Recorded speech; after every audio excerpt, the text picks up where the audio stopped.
हूँ ममता रावत और मेरे साथ हैं तबले पर धीरज मिश्रा जी। हमेशा की तरह जिन लोगों ने मेरे चैनल को सब्सक्राइब नहीं किया है तो प्लीज सब्सक्राइब कर लीजिए। मेरे चैनल का नाम है MR म्यूजिक।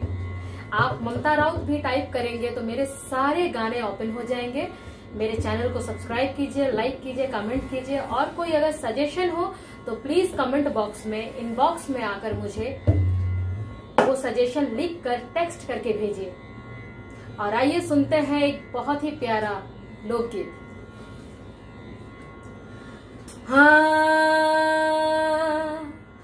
अरे रई रई रई रई रई रई रई रई हाय रई रई रई रई अटना जइबो के पटना जइबो के जइबो खैरुल्ला में। अरे काहे जलेबी के तरसल गोरकी बड़ा मजा रसगुल्ला में। हाँ, काहे जलेबी के तरसल गोरकी बड़ा मजा रसगुल्ला में। बड़ा मजा रसगुल्ला में, बड़ा मजा रसगुल्ला में। काहे जलेबी के तरसल गोरकी बड़ा मजा रसगुल्ला में। काहे जलेबी के तरसल गोरकी बड़ा मजा रसगुल्ला में। भैया हो,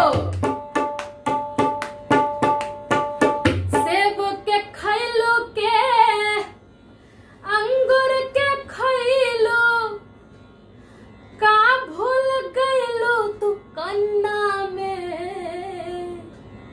अरे सेब के खैलो के अंगूर के खैलो का भूल गइलो तू कन्ना में। अरे चना के खतवा छोट छोट गोरकिया व घुसुकिया व गन्ना में।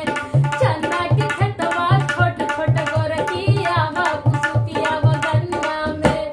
बड़ा मजा रसगुल्ला में, बड़ा मजा रसगुल्ला में। हाँ, चना के खतवा छोट छोट गोरकिया व घुसुकिया व गन्ना में। चना के खतवा छोट छोट गोरकिया व घुसुकिया व गन्ना में। अब भैया हो, मंदिर में शोभेला पंडा पुजारी। मंदिर में का शोभेला? पंडा पुजारी। और शोभेला किवाड़ी दुआरी में। तो सुना ए भैया, मंदिर में शोभेला पंडा पुजारी, शोभे किवाड़ी दुआरी में। अरे मर्दा मनैया सीमा पर शोभे मोगा मरद ससुरारी में। मर्दा मनैया सीमा पर शोभे मोगा मरद ससुरारी में। बड़ा मजा रसगुल्ला में, बड़ा मजा रसगुल्ला में।